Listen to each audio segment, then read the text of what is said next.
चलिए आज देखते हैं साधनों के प्रयोग के उद्देश्य क्या हैं। साधनों के प्रयोग के उद्देश्य।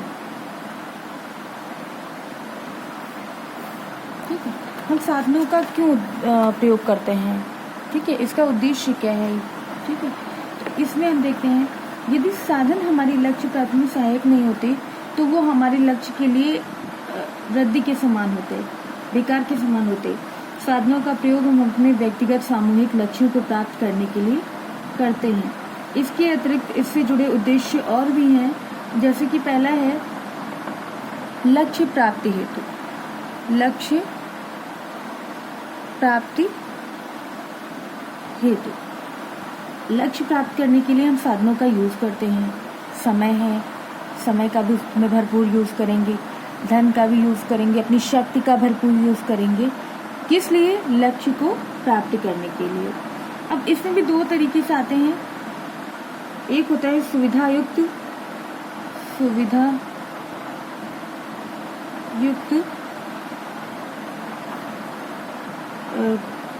घर व्यवस्था हेतु,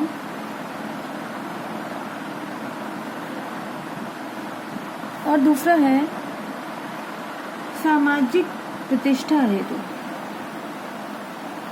सामाजिक प्रतिष्ठा हेतु।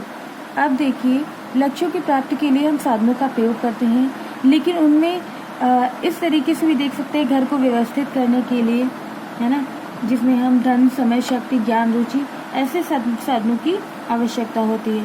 सामाजिक प्रतिष्ठा के लिए भी हम यूज करते हैं, जैसे स्नेह, प्यार, कौशल, बात करने की कला। तो वो सब अपनी सामाजिक प्रतिष्ठा बनाए रखने के लिए भी साधनों का प्रयोग करते हैं। तो कौशल, प्रेम, ये सब, स्नेह वगैरह, ये सब जितनी चीजें हैं ये साधन ही हैं लक्ष्य प्राप्ति करने के लिए। अब दूसरा आ जाता है परिवार के सदस्यों का विकास। परिवार के सदस्यों का विकास। अब देखिए, घर परिवार में सदस्यों के विकास के लिए शारीरिक, मानसिक विकास हेतु इसके साधन का प्रयोग हम करते हैं। ठीक है, सर्वांगीण विकास के लिए साधनों का प्रयोग करते हैं। फिर तीसरा आ जाता है आवश्यकताओं की पूर्ति हेतु। आवश्यकताओं की पूर्ति हेतु। अब सबकी अपनी अपनी आवश्यकताएं होती हैं। ठीक है, मनुष्य एक सामाजिक प्राणी है, वह एक परिवार में रहता है। हर परिवार के मुख्य कार्य है कि वह परिवार के सदस्यों की शारीरिक, मानसिक, शैक्षिक, नैतिक, सामाजिक आवश्यकताओं को पूर्ण करे। ठीक है, तो मनुष्य की जो भी आवश्यकताएं हैं उनको प्राप्त करने के लिए साधनों का प्रयोग किया जाता है। फिर है मितव्ययिता।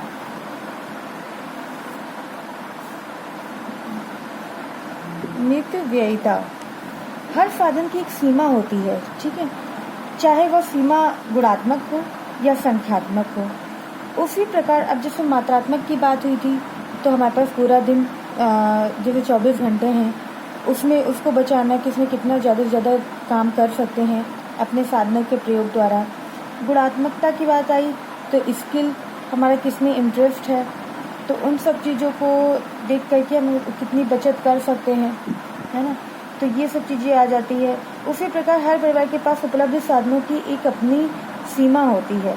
जैसे गृहिणी के पास 24 घंटे का दिन है, पर एक नौकरी पेशा गृहिणी के लिए 24 घंटे घर और नौकरी की जिम्मेदारी में बढ़ जाते हैं।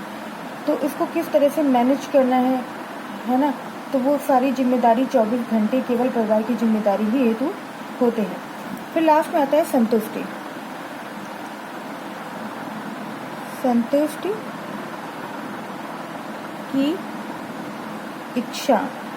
ठीक है, अब संतुष्टि की इच्छा यानी सेटिस्फैक्शन के लिए भी हम साधनों का यूज़ करते हैं।